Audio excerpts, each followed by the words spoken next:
In the frenetic Formula One scenario, where corporate decisions can reverberate throughout the category, Alpine is facing an internal storm that promises to further heat up the Italian GP at Monza. The iconic engine factory in Viry-Châtillon, a pillar of French F1 engineering, is on the verge of a strike that could change the team's course in the category. The spark plug? The controversial decision of the Renault Group to abandon its engine project for 2026, opting to acquire power units from customers rather than developing their own. The atmosphere of dissatisfaction took hold in the corridors of the factory, located in the Paris region, when Alpine employees expressed their indignation at the decision of the summit, especially with CEO Luca De Meo. The last straw for many was the lack of dialogue denounced by the Economic and Social Council, CSE, which represents workers. Despite appeals and demands, the top management seemed deaf to internal concerns, leading employees to plan a series of actions to attract the attention of the world. Tensions will materialize on Friday in Monza during the free practice for the Italian GP.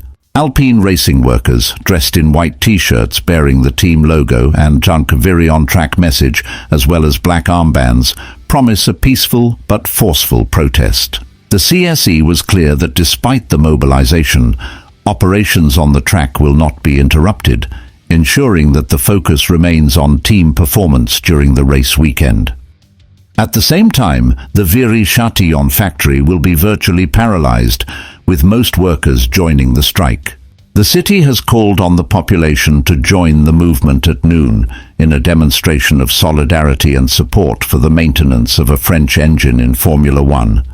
Discontent is palpable, and the message that workers want to pass is clear. They will not passively accept the dismantling of a project that they consider promising for Alpine's future in F1.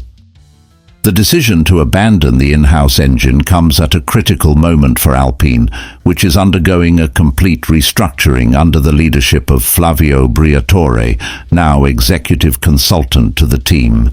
Although Briatore made it clear that this decision was taken before his arrival, the new Alpine commander faces the challenge of restoring trust among employees and aligning team strategies for the coming years. The replacement of Bruno Famin by Oliver Oakes at the helm of the team and the recent confirmation of Jack Doohan alongside Pierre Gasly for the 2025 season are signs that significant changes are underway. But will Alpine be able to overcome this internal crisis and remain competitive in Formula One? And more importantly, what does this restructuring mean for the future of the French team and engineering in the category? Can the decision to abandon the engine itself be a strategic step or a fatal error? The answers to these questions are yet to come, but the impact of these choices will be felt by all involved. What is your opinion on this turnaround at Alpine? Is Renault's decision to abandon the engine development justified? Leave your comment and don't forget to subscribe to the channel to stay on top of all the news about Formula One.